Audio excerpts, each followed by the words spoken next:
प्रिय बच्चों, आज हम हमारे अगले पाठ सहर्ष स्वीकारा है का पठन पाठन करेंगे, जिसके कवि हैं गजानन माधव मुक्तिबोध। माधव जी का जन्म सन 13 नवंबर 1917 ईस्वी में हुआ था। इनकी मृत्यु सन 11 सितंबर 1964 को नई दिल्ली में हुआ। इनकी रचनाएं भूरी भूरी खाक धूल, चांद का मुंह टेढ़ा है, कवि का सपना, विपत्र आदि हैं। आइए हम कविता का पठन पाठन करते हैं। जिंदगी में जो कुछ है, जो भी है, सहर्ष स्वीकारा है। कवि कहते हैं कि मेरे जीवन में जो कुछ भी मुझे प्राप्त हुआ है, उसे मैंने खुशी से स्वीकार किया है और तत्परता के साथ स्वीकार किया है, इसलिए कि जो कुछ भी मेरा है वह तुम्हें प्यारा है। दुख हो या सुख हो, मेरे जीवन में कुछ भी मिला उसे मैंने अपनाया, और जो कुछ भी जीवन में मुझे प्राप्त हुआ है, वास्तव में वह सब कुछ तुम्हारा है, जिससे मुझे जीवन को जीने की प्रेरणा दी है। गर्वीली गरीबी ये गंभीर अनुभव सब, यह विचार वैभव,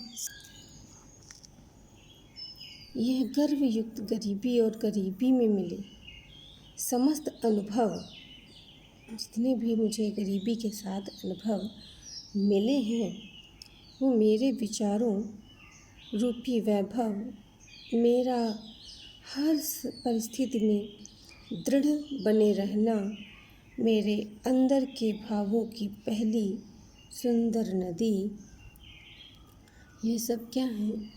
ये तुम्हारे ही कारण है। दृढ़ता यह भीतर की सरिता व अभिनव सब मौलिक है, मौलिक है। मेरे अंदर की जो दृढ़ता है, मेरे भीतर जो मनोभावों की नदी बह रही है, यह सब नवीन है, नया है। मौलिक है, मौलिक है अर्थात नया है, इसलिए कि पल पल में जो कुछ भी जागृत है, अपलक है, संवेदन तुम्हारा है। कहते हैं कि यह इसलिए है क्योंकि हर पल जितना भी समय बीतता जा रहा है, उसके एक एक पल में जो कुछ भी जागृत है, अर्थात जो कुछ भी है मेरे जीवन में, जितना कुछ भी, चाहे वो अच्छा रहा हो, चाहे बुरा रहा हो, चाहे सुख हो, चाहे दुख हो, वह अपलक है, यानी कि बिना पलक झपकाए आपको सब कुछ सामने दिखता है। उसका कारण क्या है?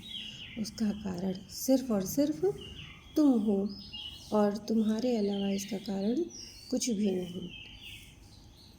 यहाँ पर कवि ने अपनी प्रेयसी को, कहीं कहीं पर ऐसा भाव लगता है कि जहाँ पर कवि अपनी प्रेयसी को संबोधित करता है, और कुछ भावों में ऐसा लगता है जहाँ पर कवि अपनी माँ को संबोधित करता है। कवि हर तरीके की खुशी, अपनी हर प्रकार की गम को वह अपनी प्रेयसी की ही देन मानता है, और कहता है कि तुम मुझे इसलिए अत्यंत प्रिय हो क्योंकि जो कुछ भी मेरे जीवन में घटित होता है, जो कुछ भी जैसा भी मेरे पास है, वो अच्छा हो, बुरा हो, कैसा भी हो, उसको तुमने तुरंत के तुरंत जैसा का तैसा वैसा ही स्वीकार किया है। कभी तुमने किसी भी प्रकार की मांग नहीं की है।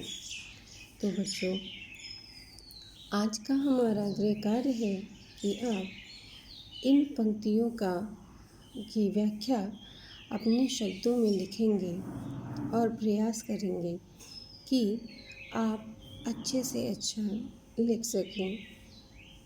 आप इसके साथ साथ अपने पाठ के प्रश्नोत्तर करना भी न भूलें। धन्यवाद।